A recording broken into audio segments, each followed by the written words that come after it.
जब मेरी आँख खुली तो मेरे मुंह पर पट्टी बंधी हुई थी। थोड़े से और होश ठिकाने हुए तो एहसास हुआ कि मेरे हाथ पीछे को बांधे गए थे और मेरे दोनों पाँव भी बांधे गए हैं। मैं कहाँ हूँ? ये काल कोठरी सी थी जहाँ मैं बेबसी से ज़मीन पर गिरी हुई थी। अभी तक मेरी आंखों में नींद का असर था। मेरा सर चकरा रहा था। मैं इस कदर नशे में थी कि मेरी सूझबूझ काम करना छोड़ चुकी थी। मुझे कुछ याद नहीं आ रहा था कि मैं यहाँ पहुँची कैसे हूँ। मैं अपने हाथ पैरों को हरकत देने लगी ताकि मैं इन रस्सियों से खुद को आज़ाद करा सकूं, लेकिन मेरे लिए ये मुमकिन नहीं था। एक तो मैं अभी तक नशे की हालत में थी, दूसरा मेरे अंदर इतनी ताकत नहीं थी कि खुद को इन रस्सियों से आज़ाद करा सकूं। मैं शायद भूखी प्यासी भी थी, इसीलिए खुद में कमजोरी भी महसूस कर रही थी। इसलिए कुछ ही देर बाद मैं दोबारा से बेहोश हो गई थी। कुछ देर बाद दोबारा से होश आया तो मैं एक कमरे के बेड पर मौजूद थी, लेकिन मैं अभी कुछ बेहोशी की हालत में ही थी। मेरे दिमाग ने फिर से सोचने की कोशिश की और मुझे याद आ जाए कि मैं कौन हूँ, लेकिन लाख याद करने पर भी मुझे कुछ याद नहीं आ रहा था कि कौन हूँ, कहाँ से आई हूँ, मेरे हाथ पैरों को क्यों बांधा गया था। इस बार मेरे हाथ रस्सियों से आज़ाद थे।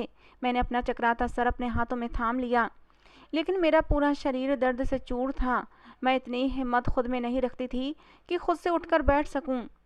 फिर मैंने बेड के तकिए से टेक लगाकर बैठ गई। नशे से चूर आंखों से कमरे का जायजा लेने लगी।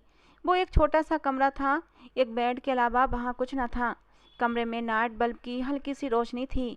मेरा दिमाग अभी ये सोचने के काबिल नहीं था कि आखिर मैं यहाँ क्यों हूँ और यहाँ क्या कर रही हूँ, लेकिन मेरे बिखरे बाल और हुलिया और दर्द से चूर मेरा एक एक अंग मुझे मेरी बर्बादी की दास्तान सुना रहा था, जैसे मेरे साथ बहुत कुछ गलत हो चुका है। मैंने एक नज़र अपने शरीर पर डाली थी। बहुत ही बेहुदा से कपड़े पहने हुए थी। जालीदार खुले गले की नाइटी जिसमें से मेरा पूरा शरीर बाहर झांक रहा था। मुझे खुद को देखकर ही शर्म आ गई थी। मैंने खुद के ऊपर चादर डाल ली। अभी मैं ठीक से कुछ समझ भी नहीं पाई थी कि तभी मेरे कमरे का दरवाज़ा खुला था। मैंने आंखें बंद कर लीं। किसी के कदमों की चाप मेरे करीब आकर रुकी थी। किसी ने मेरे चेहरे पर बिखरे बाल पीछे किए थे और फिर एक जानी पहचानी सी आवाज़ मुझे सुनाई दी, क्या हाल है इस लड़की का। दूसरी आवाज़ आई, सर अभी तक तो बेहोश ही है। सर 2 दिन से बेहोशी के इंजेक्शन दिए जा रहे हैं। वही जानी पहचानी सी आवाज़ फिर से मेरे कानों में सुनाई दी थी, ऐसा करो आज से ऐसी कोई डोज इसे मत देना। इसे अब पूरी तरह होश में आ जाना चाहिए। इसे कुछ खाने पीने को दो, कहीं ऐसा ना हो ये मर ही ना जाए। अभी इसकी हमें बहुत ज़रूरत है। ये शब्द मेरे लिए बहुत तकलीफ़ देने वाले थे, लेकिन ये आवाज़ मेरे लिए अनजान न थी। लेकिन मैं चाह कर भी आंखें खोल कर देख नहीं सकती थी कि वो आदमी कौन है। लेकिन उसके बाद मेरा कमरा फिर से खाली हो चुका था। मेरे दिमाग से नशे का जैसे जैसे असर ख़त्म होने लगा था, मुझे याद आने लगा कि मैं तो कॉलेज से घर वापस आ रही थी। मेरे कॉलेज और बस स्टॉप में एक गली आती थी जो सुनसान होती थी, लेकिन वो बस स्टॉप तक जाने का शॉर्टकट था। मैं अक्सर वही रास्ता जाने के लिए इस्तेमाल करती थी। फिर मुझे धीरे धीरे सब कुछ याद आने लगा था।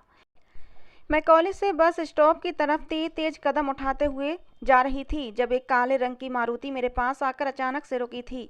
मैं बौखला सी गई थी, लेकिन मैं अभी समझ भी नहीं पाई थी कि तभी गाड़ी का दरवाज़ा खुला और काले नकाब पोश आदमी ने मेरा बाजू पकड़कर दबोचा था और एक सुई मेरे हाथ पर चुभाई थी। और उसके बाद मुझे अपना पूरा शरीर बेजान सा होता महसूस होने लगा। मेरा दिमाग अंधेरे में गुम होने लगा था। बस यही याद है मुझे कि खींचकर गाड़ी में बिठाया गया था। उसके बाद मुझे कुछ भी याद नहीं था। तो क्या मुझे किडनैप कर लिया गया था और मुझे अगवा किया गया है? इस सोच ने मेरा दिल दहलाया था। मगर क्यों? मैं तो कोई बड़े बाप की बेटी न थी। मेरा संबंध तो एक बहुत ही गरीब घराने से था। मुझे अगवा करके इन अगवा करने वालों को क्या मिलेगा? मेरा बाप तो एक मामूली सी कंपनी में कर्मचारी है। मुश्किल से ही हमारे घर का खर्च चलता है। इस सोच के आते ही मुझे अपने माँ बाप का चेहरा नजर आने लगा। मैं 2 दिन से यहाँ हूँ। उफ, मेरे माँ बाप तो मेरी गुमशुदगी पर रो रो कर निढाल हो चुके होंगे। मुझे अपने घर जाना चाहिए। ये कहकर मैंने खुद से कंबल उतारा और नीचे उतरकर खड़ी हो गई।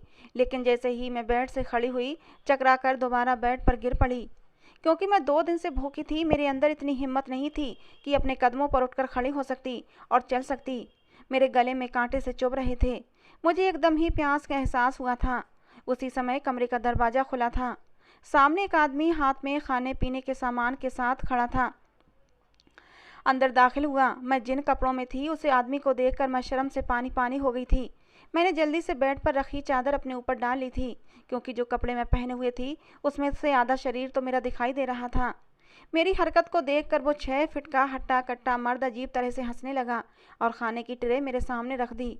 मुझे उस समय उसकी नज़रें और हंसी जहर लग रही थी। वो आदमी ट्रे रखकर वापस पलट गया और कहने लगा, पेट भर के खाना खा लो, मैं दोबारा आऊँगा तो तुम्हारे जख्मों पर दवा लगा दूंगा। ये कहकर वो चला गया था। जख्म? क्या मैं जख्मी थी? मैंने उस इंसान के जाते ही अपने शरीर पर गौर किया तो मेरा दिल कांप कर रह गया था। मेरे बाजू पर गहरे जख्म थे, जैसे जलती सिगरेट को बड़ी बेदर्दी से मेरे शरीर से बुझाया गया हो। मुझे शायद इस कदर तेज नशा दिया गया था कि मुझे इन जख्मों का एहसास अभी तक महसूस नहीं हो रहा था। मुझे खुद को देखकर रोना आ रहा था। बेबसी और जिल्लत के मारे मेरी आंखों से आंसू बहने लगे। दिल तड़प उठा था अपनी हालत पर। मैं कहाँ और किन लोगों में फंस गई थी और मेरा कसूर क्या था? मेरे अंदर से उठने वाले सवालों का मेरे पास कोई जवाब नहीं था। सबसे पहले तो मैंने पानी के जग को मुंह लगाया था और अपनी प्यास बुझाई। फिर खाना खाया। खाना खाने के बाद मुझे खुद में कुछ ताकत सी महसूस हुई थी और कुछ होश ठिकाने हुए थे। लेकिन ये होश भी मेरे लिए मुझे तकलीफ देने का कारण बना था। मेरे साथ बेहोशी में क्या क्या हुआ था उसको जानना मेरे लिए मौत से भी बुरा था। काश मुझे कुछ भी याद ना आया होता। काश मेरी याददाश्त चली जाती। काश बेहोशी में ही मेरी जान मेरे शरीर से जुदा हो जाती और मुझे इस भयानक सच्चाई का सामना ना करना पड़ता। लेकिन शायद मेरी किस्मत में अभी और दर्द सहने बाकी थे, जो मुझे होश भी आ गया और मुझे सब कुछ याद भी आ गया था। और मुझे पता चला कि मैं बर्बाद हो चुकी हूँ। मेरा जी चाहा कि मैं सर पटक पटक कर अपनी जान दे दूँ। मेरे माँ बाप तो जीते जी मर चुके होंगे। लोग मेरे चरित्र पर न जाने कैसे कैसे शब्दों से मेरी धज्जियाँ उड़ा रहे होंगे, और जिन्हें सुनना मेरे माँ बाप के बस की बात तो न थी। मैं तो उनका मान थी, गुरूर थी, जो किसी की हवस की वजह से मिट्टी हो चुकी थी। मैं जब जब ये सोचती तो मेरा जी चाहता खुद को ख़त्म कर लूँ। मुझे बहुत घिनौनी सज़ा दी गई थी, लेकिन अपना कसूर समझ में अब तक नहीं आ रहा था। मुझे यहाँ क्यों लाया गया था? मैं नहीं जानती थी कि अगर मुझे अगवा करने का मकसद पैसे था तो मेरा बाप कोई लैंडलॉर्ड नहीं था, आम सा इंसान था। इसलिए मैं ये सोच भी नहीं सकती थी कि पैसों के बदले मुझे अगवा किया गया है। और दूसरी वजह जो थी उसका अंदाज़ा मुझे हो चुका था। हवस के मारे मुझे किडनैप किया गया था। आजकल के अमीर बाप के बिगड़े लड़के होंगे जो मुझे सुनसान सड़क पर देखकर मुझे अपनी हवस का निशाना बनाने के लिए ये सब क्या होगा। 2 दिन से वो लोग मुझे नशे का इंजेक्शन देकर मेरे साथ न जाने कितनी बार कुकर्म कर चुके थे। मेरे शरीर पर जलती सिगरेट बुझाई गई थी, यहाँ तक कि ये निशान उनकी जुल्मों सितम की दास्तान सुना रहे थे। ऐसा लग रहा था जैसे मुझसे किसी दुश्मनी का बदला लिया गया हो। अगर उनका मकसद सिर्फ मुझे बर्बाद करना था तो अब तक मुझे किसी सड़क या फुटपाथ पर फेंक चुके होते, या फिर मुझे मारकर किसी नदी में फेंक चुके होते, जैसा अक्सर किया जाता है। लेकिन मैं अब तक इस कमरे में कैद थी और जिंदा थी। हर बात से अनजान मैं अपनी इस दर्दनाक सोच पर आंसू बहा रही थी। और तभी सामने का दरवाज़ा खुला था। वही हट्टा कट्टा आदमी हाथ में दबा लिए मेरे करीब आने लगा। मैं एकदम से पीछे हट गई। वो मेरे पास आकर बैठ गया और कहने लगा, मुझसे क्यों घबरा रही हो? मैं तो तुम्हारा मसीहा हूँ, तुम्हें दवा लगाने आया हूँ। उसका अंदाज मजाक उड़ाने वाला और मेरी इंसल्ट करने वाला था। इससे पहले कि वो मेरे पास आकर मेरे शरीर को हाथ लगाता, मैंने उसे हाथ के इशारे से रोक दिया। मैंने कहा, दवा यहाँ रख दो, मैं खुद लगा लूँगी और तुम यहाँ से जाओ। मेरी बात सुनकर वो कमीनगी से हंसने लगा और कहने लगा, 2 दिन से मैं ही तुम्हारे जख्मों पर दवा लगा रहा हूँ। सर का ऑर्डर है, 2 दिन में इस लड़की के जख्म भर जाने चाहिए। मैंने पूछा, कौन है तुम्हारा सर? उसने क्यों मुझे किडनैप किया है? मैंने उसका क्या बिगाड़ा है? मेरी बात सुनकर वो मुझे गौर से देखने लगा। कहने लगा, ये तो तुम उसी से पूछ लेना, मुझे कुछ भी कहने का ऑर्डर नहीं है। मैंने कहा, जो भी तुम्हारा सर है वो एक नंबर का गिरा हुआ और नामर्द इंसान है, जो कमज़ोर औरत को नशे की हालत में बर्बाद करके खुद को मर्द कहता है। उसे कहो मेरे सामने आकर मुझसे बात करे, अगर वाकई किसी मर्द की औलाद है तो। मैंने जितने कठोर शब्द इस्तेमाल कर सकती थी वो कर रही थी। मेरी बात सुनकर वो आदमी कुछ चुप सा हो गया। फिर कहने लगा, लड़की, तेरी सी जबान का नतीजा है जो तू भुगत रही है और मरते दम तक भुगतेगी। इस कमरे में जगह जगह कैमरे लगे हुए हैं और सर की नज़र में तुम्हारी हर हरकत है।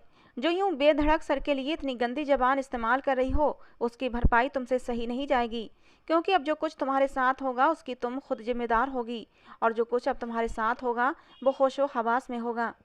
ये कहकर वो बाहर चला गया। मैं पूरे कमरे का बारीकी से जायजा लेने लगी, लेकिन मुझे कहीं भी कोई कैमरा नज़र नहीं आया। शायद वो कोई खुफिया कैमरे थे और छोटे थे और नज़रों से ओझल थे। मैंने रात तक अपनी गुजरी ज़िंदगी के बारे में सोचती रही। मुझे कुछ ऐसा याद नहीं आ रहा था। कितने ही घंटे गुजर चुके थे, शायद आधी रात हो चुकी थी। और तभी मेरे कमरे का दरवाज़ा फिर से खुला था। इस बार जो आदमी मेरे सामने खड़ा था, उसे देखकर तो मैं सांस लेना भूल चुकी थी, क्योंकि यही तो मेरे लिए आज मेरी ज़िंदगी का सबसे ख़ास दिन था, क्योंकि आज मैं प्रोविंशियल लेवल पर एक स्पीच में हिस्सा लेने वाली थी। मैं उन लोगों में से थी जो दुनिया में अपनी इज्जत अपने हुनर और अपने शब्दों से बनाते थे। मैं घर से निकलने से पहले अपने मम्मी पापा से ढेर सारे आशीर्वाद लिए थे। मैं अपने घर की बड़ी बेटी थी। मुझसे छोटा सिर्फ मेरा एक भाई था, जो अभी बहुत छोटा था और 5th क्लास में पढ़ रहा था। मम्मी पापा ने अपने आशीर्वाद के साथ मुझे कॉलेज भेजा था और कहा था, हमारी बेटी जीत कर ही आएगी। और फिर कॉलेज आकर अपनी गाड़ी में जाकर मैं बैठ गई थी, जहाँ से हमें दूसरे शहर तक सफ़र तय करना था।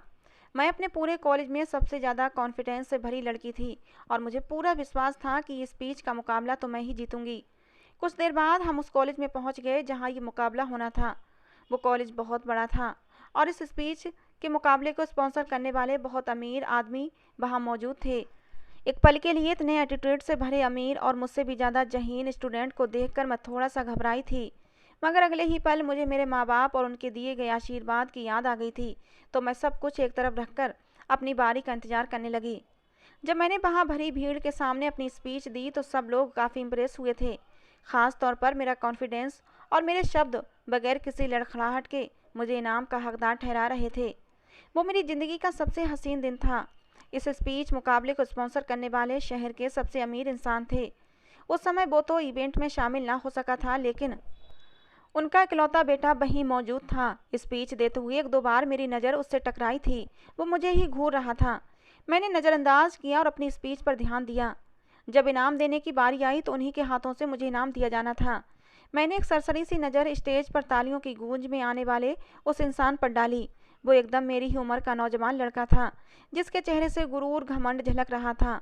वो एक रौब से यूं चलते हुए स्टेज तक आया, मानो वो सब पर एहसान कर रहा हो। मैं नज़रें झुकाए खड़ी मुस्कुरा रही थी जब मुझे उस इंसान ने ट्रॉफ़ी थमाई, और मैंने जैसे ही ट्रॉफ़ी थामी तो उस इंसान ने धीरे से मुस्कुराते हुए कहा, इस इवेंट से तुम्हें जो पैसे मिलेंगे उससे कोई ढंग का सूट खरीद लेना। ये शब्द तो जैसे एक पल को मेरा पूरे शरीर को झिझोड़ कर रख दिए थे। मेरा शरीर, मेरा चेहरा सफ़ेद पड़ चुका था। मैंने एक नज़र अपने कपड़ों पर डाली। वही पुराना सड़ा सा सूट था जो मैं 20 बार पहन चुकी थी, मगर आज तक कभी शर्मिंदगी महसूस नहीं हुई थी। खैर, अमीर लोगों की सोच थी, ऐशो आराम से ज़िंदगी शुरू होती थी और ऐशो आराम पर ही ख़त्म होती थी। मैंने सर झटक दिया और शुक्रिया कहते हुए स्टेज से उतरने लगी। वो लड़का जिसका नाम रणवीर था, उसकी आवाज़ मुझे अपने पीठ पीछे से सुनाई दी थी, जो कह रहा था, वैसे अगर तुम चाहो तो मैं तुम्हारे पास हर चीज़ का ढेर लगा सकता हूँ, बस एक बार मेरे साथ। आगे के शब्द मैं सुनना नहीं चाहती थी। मैं उसे नज़रअंदाज करती हुई स्टेज से उतर आई थी। उस लड़के की बातों से अंदाजा हो रहा था कि वो कितना 3rd क्लास टाइप का लड़का है। बार बार अपने पैसे का रौब झाड़कर दूसरों को नीचा दिखाता, न जाने क्या समझाने की कोशिश में लगा हुआ था। उसने बातों ही बातों में मुझसे दोस्ती का भी कहा, मगर मैंने दो टूक शब्दों में मना कर दिया था। रणबीर सेठी बहुत ही हैंडसम और खूबसूरत पर्सनालिटी का मालिक था, मगर कम तो मैं भी न थी। मगर अपनी खूबसूरती का दिखावा करना मेरी आदत में शामिल नहीं था। उस दिन जब हम कॉलेज से घर के लिए जाने लगे कि बस अभी चली भी नहीं थी, बल्कि लड़कियां बस के अंदर जा रही थीं, तभी अचानक रणवीर सेठी की बड़ी सी गाड़ी हमारे बस के आगे आकर खड़ी हो गई। मुझे उसका ये अंदाज बहुत बुरा लगा था। अभी कुछ लड़कियों का गाड़ी से टकराकर एक्सीडेंट हो सकता था, मगर रणवीर सेठी की गाड़ी ठीक मेरे सामने आकर रुकी और वो अपनी गाड़ी का शीशा नीचा करते हुए मुझसे कहने लगा कि मैडम, एक कप कॉफ़ी का हो जाए। उसका ये अंदाज देखकर मैं तो एक पल में आग बबूला हो चुकी थी। आखिर उसकी हिम्मत कैसे हुई थी मुझे ऐसा कहने की। मैंने पूरी तरह से नज़रअंदाज किया और आगे बढ़ी और बस में बैठ गई। मेरा पूरा शरीर गुस्से की वजह से काँप रहा था। दिल में कहीं डर भी था। मेरा दिल धड़क रहा था। ऐसा लग रहा था सीना चीर कर बाहर ही आ गिरेगा। मैं कुछ ही देर में घर पहुंची थी। मेरे मम्मी पापा मेरी कामयाबी पर बहुत खुश थे। अगले दिन मेरी इस कामयाबी पर कॉलेज में एक पार्टी रखी गई थी। मैं जब कॉलेज गई तो मैं ये देखकर दंग रह गई कि कॉलेज के बाहर तो वही गाड़ी खड़ी हुई थी, यानी रणबीर सेठी की। जब मैं अंदर दाखिल हुई तो सचमुच रणबीर वहाँ मौजूद था। उसने मुझे देखा तो फौरन मेरे पास आया और हाथ मिलाने के लिए हाथ आगे बढ़ाया। मैंने एक चुभती हुई नज़र रणबीर के चेहरे पर डाली और फिर यूं ही लापरवाही से हेलो कहकर आगे बढ़ गई। उसका चेहरा एक पल में ही गुस्से की वजह से लाल पड़ गया था। उसने आगे बढ़कर मेरा हाथ कस के पकड़ा था और झटके से अपनी तरफ खींचा था। उसकी आंखें गुस्से से लाल हो रही थीं। कहने लगा, आज तक मुझे किसी लड़की ने ना नहीं किया है, तुम्हारी हिम्मत कैसे हुई मुझे इग्नोर करने की? मैं तुम्हें माला माल कर दूंगा, मगर मेरी अना को ठेस मत पहुंचाओ। फिर चेहरे पर एक घिनौनी सी मुस्कुराहट लाकर बोला, सिर्फ एक रात की ही तो बात है, उसके बाद तुम्हारे पास किसी चीज़ की कोई कमी नहीं रहेगी। उसकी ये बात मेरे अंदर तक आग लगा गई थी। मैंने झटके से उसका हाथ अपने हाथ से हटाया और उसे धक्का देकर बोली कि मैं इस टाइप की लड़की नहीं हूँ जैसा तुम समझ रहे हो। खबरदार जो आगे से मेरे रास्ते में आए, मुझसे बुरा कोई नहीं होगा। मगर मुझे अंदाज़ा नहीं था कि आगे मेरी ज़िंदगी में क्या भयानक तूफान आने वाला था। जैसे ही वो इवेंट ख़त्म हुआ, मैं अपनी गाड़ी में बैठकर घर जाने के लिए निकल गई। मैं अपने घर से कुछ ही दूरी पर उतर जाया करती थी, क्योंकि गाड़ी हमारे मोहल्ले तक नहीं जाती थी। मैं जैसे ही अपनी गाड़ी से उतरकर घर की तरफ जाने लगी, तभी एक गाड़ी मेरे सामने आकर खड़ी हुई थी। मैं मारे डर के कुछ कदम पीछे हट गई थी। सामने रणवीर सेठ ही गाड़ी से उतरा, जो मुझे बहुत ही गुस्सीली आंखों से देखते हुए बोला कि आकर मेरी गाड़ी में बैठो, मुझे तुमसे कुछ ज़रूरी बात करनी है। मगर मैंने गुस्से में कहा कि ये शरीफों का मोहल्ला है, यहाँ पर आप जैसे लोगों की कोई जगह नहीं है। मैं एक शरीफ और इज्जतदार घराने की लड़की हूँ। खबरदार जो आगे से मेरा रास्ता रोकर मुझसे बात करने की कोशिश की तो। इतना कहकर मैंने जैसे ही घर की तरफ मुड़ी, उसने अगले ही पल मेरे बाजू को अपनी गिरफ्त में ले लिया। मेरे शरीर में आग लग चुकी थी। आखिर उसकी हिम्मत कैसे हुई मुझे दोबारा हाथ लगाने की? मैंने उसे पहले ही वार्न कर दिया था, लेकिन वो नहीं माना और फिर मैंने बगैर सोचे समझे रणबीर के मुंह पर एक जोरदार थप्पड़ दे मारा कि आवाज़ आस पास की दुकानों तक भी पहुंच गई थी। सब लोग हैरानगी से ये मंजर देखने लगे। मैं बहुत ही गुस्से भरे शब्दों में बोली, खबरदार जो दोबारा से ऐसा करने की हिम्मत की तो मैं तुम्हारा मुंह नोच लूँगी। उस दिन रणबीर को मैंने बहुत जलील किया था और फिर वहाँ से मैं अपने घर के लिए चली आई। मैंने अपने मम्मी पापा को कुछ नहीं बताया था। अगले दिन जब कॉलेज के लिए निकली तो थोड़ा डर भी था कि कहीं रणबीर दोबारा ना आ जाए, मगर आज वो मुझे कहीं नज़र नहीं आया था। और फिर कितने ही दिन और कितने ही हफ्ते गुजर गए, मगर वो लड़का मुझे कहीं नज़र नहीं आया। मैं भी सब कुछ भूल भाल कर अपनी ज़िंदगी में बिजी हो चुकी थी, मगर कभी सपने में भी नहीं सोचा था कि वो लड़का मुझे यूं बदला ले सकता है। मैं आंखें फाड़े सामने खड़े रणबीर को देख रही थी, जो पैंट की जेब में हाथ डाले, चेहरे पर तंजिया मुस्कुराहट सजाए, आंखों में गहरी नफरत भरे मुझे गौर से सर से लेकर पैर तक देख रहा था। मैं सहम कर कुछ कदम पीछे हटी थी। मेरे मुंह से अटकते हुए मुश्किल से एक ही शब्द निकला था, तुम। रणबीर 2 कदम मेरे करीब हुआ और मेरी आंखों में आंखें डालकर बोला कि हाँ मैं। मेरी आंखों में आंसू भर आए थे। आंखों में आए आंसू साफ करते हुए मैंने कहा, आखिर क्या बिगाड़ा था मैंने तुम्हारा, जो तुमने मेरे साथ इतना घिनौना खेल खेला। मेरी आंखों से आंसू बह रहे थे। मेरी इज्जत तार तार हो चुकी थी। तभी वो इंसान हंसता हुआ बोला, घमंड तोड़ना था मुझे तुम्हारा, बहुत गुरूर था ना तुम्हें अपनी इज्जत पर। अब कहाँ है तुम्हारी इज्जत? बताओ, कहाँ गई तुम्हारी इज्जत? जिस इज्जत की खातिर तुमने भरी बाजार में मेरे मुंह पर थप्पड़ मारा था, आज तुम्हारी वही इज्जत तार तार हो चुकी है। मैंने तुम्हें एक कॉल गर्ल बनाकर रख दिया है। रणबीर कमरे में घूम घूम कर मुझे नफरत भरी नज़रों से देख रहा था और मेरा मजाक उड़ा रहा था, जबकि मैं पल पल खुद को मरता हुआ महसूस कर रही थी।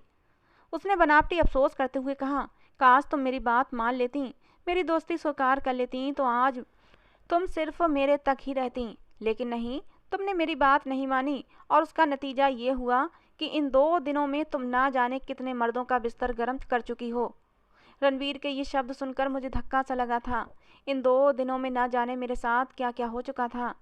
मुझे वो सारा मंजर एक फिल्म की तरह चलता हुआ महसूस हुआ था। आखिर मैंने इस इंसान को इतने हल्के में कैसे ले सकती थी? उसी पल उसने आगे बढ़ते हुए अपने सख्त हाथों से मेरी गर्दन को दबोच लिया था। मुझे सांस लेना भी दुश्वार हो गया था और फिर एक उंगली के इशारे से पीछे खड़े 2 हट्टे कट्टे मर्दों को वहां से जाने को कहा। वो लोग दरवाज़ा बंद करके जा चुके थे, जबकि मैं अपनी रुकती हुई सांस और मरता हुआ शरीर महसूस करते हुए तड़प रही थी। मैंने खुद को उसके हाथ की मजबूत गिरफ्त से छुड़वाने की बहुत कोशिश की, मगर मेरा बस न चला तो मैंने दूसरे हाथ से रणबीर के मुंह पर थप्पड़ मारकर उसका मुंह नोचना शुरू कर दिया। इस पर हड़बड़ाकर रणबीर मुझसे दूर हटा था। वो गुस्से से बिलबिलाते हुए अपना चेहरा शीशे में देखने लगा। उसके गाल पर मेरे नाखून लगने की वजह से खून निकल आया था। मैंने मुश्किल से हिम्मत जमा करके वहाँ से भागना चाहा, लेकिन रणवीर ने मुझे बालों से पकड़कर फर्श पर पटक दिया। दर्द की तेज लहर मेरे शरीर में फैल गई थी। वो बोला, तुम यहाँ सिर्फ मेरी मर्जी से ही जा सकती हो। मेरी मर्जी के बगैर एक कदम भी बाहर निकाला तो जिंदा नहीं बचोगी, और जो हाल तुम्हारा करूँगा तुम सोच भी नहीं सकती। इतना कहकर रणवीर ने मेरे बाजू पर जले हुए जख्म में अपनी उंगली को दबाना शुरू कर दिया। मेरे गले से एक दिल दहलाने वाली चीख निकली थी। वो मुझसे अपनी बेइज्जती का यूं बदला ले रहा था। मैं फर्श पर गिरी दर्द से करा रही थी कि तभी उसने अपने जेब से मोबाइल निकाला और उस पर एक वीडियो चलाकर रख दी। मैंने मुश्किल से आंखें खोल कर देखा तो मेरा शरीर हिल गया था। वो तो इन 2 दिनों में मेरी बनाई गई वीडियो थी, जिन्हें वो अपने फ़ोन में बना चुका था। जिस लड़की ने आज तक किसी गैर मर्द को नज़र उठाकर देखा नहीं था, जिसने कभी दुकानदार से पैसे लेते हुए भी अपनी उंगलियां किसी गैर मर्द से छूने नहीं दी थीं, उसको आज यूं बर्बाद कर दिया गया था। मैं बेबसी से रो रही थी, जबकि रणबीर कहे कहे लगा रहा था। उसके कहे कहे पूरे कमरे में गूंज रहे थे और मेरी जितनी हो सकता था वो जिल्लत कर रहा था। मेरे माँ बाप अब तो शायद जीते जी मर चुके होंगे। मैंने उसी पल भगवान से प्रार्थना की थी कि हे भगवान, मैं अपने माँ बाप को अपनी शक्ल अब दोबारा न दिखाऊं। मेरे अंदर आग जल रही थी। इस अमीर बाप के बेटे ने अना का मसला बनाकर मेरी ज़िंदगी बर्बाद कर दी थी। मगर मैं कमज़ोर थी उस पल अपने शरीर के हाथों। मेरा पूरा शरीर मेरा साथ नहीं दे रहा था। रणबीर ने अपनी शर्ट उतार कर वहीं ज़मीन पर फेंकी और मेरे करीब आते हुए बोला, आज तुम्हें बताऊंगा जिल्लत और अपमान किसे कहते हैं। आज तक मैंने जो तुम्हारे साथ किया वो बेहोशी में कर रहा था, आज मैं तुम्हारे होशो हवास में करूँगा। वो धीरे धीरे मेरी तरफ बढ़ रहा था और मैं पीछे दीवार की तरफ सरक गई थी। रणबीर ने टेबल पर रखी बोतल उठा ली और उसने मुंह में लगा ली और गटागट पीने लगा। नशे की हालत में अब वो मेरी तरफ बढ़ रहा था। मेरे साथ बेहोशी में जो हुआ था सो हुआ, लेकिन होशो हवास में मैं अपने साथ कुछ भी करने नहीं दे सकती थी। मैं सोच चुकी थी कि अब मुझे क्या करना है। रणबीर ने एक सिगरेट जलाया और मुझे अपनी बाहों में लेकर मेरे जले हुए जख्म को और भी जलाने लगा, मगर मेरे मुंह से अब एक भी सिसकी नहीं निकली थी। उल्टा मैं लंबी सांस लेते हुए मुस्कुराई थी। रणबीर ने वो सिगरेट मेरे जख्म में धंसाना शुरू कर दी और उसी के साथ उसने शराब की बोतल मुंह से दोबारा लगाई। मैंने रणबीर को अपने ऊपर से धक्का दिया। वो शायद कुछ ज़्यादा ही पी चुका था, इसीलिए नशे में हो चुका था। वो एकदम से दूर जाकर गिरा था। उसके हाथ से बोतल छूट कर नीचे गिरी थी और टूट कर चकनाचूर हो गई थी। उसका सर टेबल पर लगा था, जिससे खून बहने लगा था। वो गुस्से के मारे जोर से दहाड़ा था। मैंने उसी पल पास पड़े कांच के टुकड़े को उठाया और दीवाना बार रणबीर के पेट में बार करना शुरू कर दिए। मैं रो रही थी, चीख रही थी। मैं अपनी हर जिल्लत का बदला ले रही थी। उस जैसे दरिंदों को जिंदा रहने का कोई हक नहीं था। तभी कमरे में सिक्योरिटी गार्ड दाखिल हुए थे। वो मुझे पकड़कर रणबीर से दूर कर चुके थे। मुझ पर बेहोशी सी तारी होने लगी थी। पूरा फर्श खून से भरा हुआ था। डॉक्टर और पुलिस आ चुकी थी, जबकि मैं कमरे के कोने में बैठी अपने बिखरे बाल संभालती हुई जोर जोर से कह कहे लगा रही थी और रणबीर को आखिरी बार देखने लगी। मेरे शरीर पर कपड़ा डालकर वहां से लेडी पुलिस मुझे बाहर ले गई। मुझ पर बेहोशी सी सवार होने लगी थी। शायद मुझे उम्र कैद हो जाती या सजाए मौत, मगर अब मुझे जीकर भी क्या करना था। मेरे दिल में ये मलाल नहीं था कि मैंने अपने मुजरिम को सजा नहीं दी। मेरा दिल अंदर से बहुत सुकून से था। दोस्तों, आप लोग ही बताएं कि रणबीर से मैंने अपने तरीके से बदला लिया, क्या वो सही था, या फिर मुझे कानून का इंतजार करना चाहिए था कि कानून मेरे मुजरिम को सजा देता। अपनी राय कमेंट बॉक्स में ज़रूर देना। तो दोस्तों, ये थी आज की हमारी कहानी। आपको कैसी लगी ज़रूर बताना। पसंद आई हो तो प्लीज़ एक लाइक ज़रूर करना। रोज़ एक नई कहानी सुनने के लिए हमारे चैनल को भी सब्सक्राइब करना। कहानी को अंत तक सुनने के लिए आप लोगों का बहुत बहुत धन्यवाद। दोस्तों, मिलते हैं अगली किसी नई कहानी के साथ।